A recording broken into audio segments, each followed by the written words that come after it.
ওয়াকফ সংশোধনী আইন বাতিলের দাবিতে গর্জে উঠলেন কাঠিগড়ার বিভিন্ন এলাকার মুসলিমরা।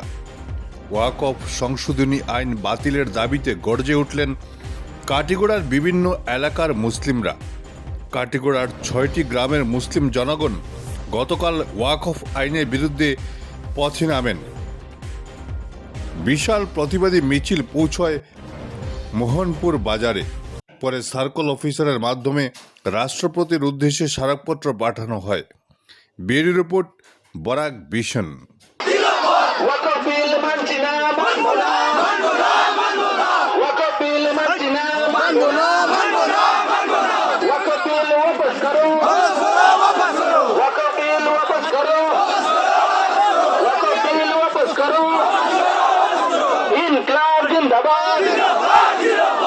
इंकलाब जिंदाबाद, वक्फ बिल वापस करो, वक्फ बिल वापस करो।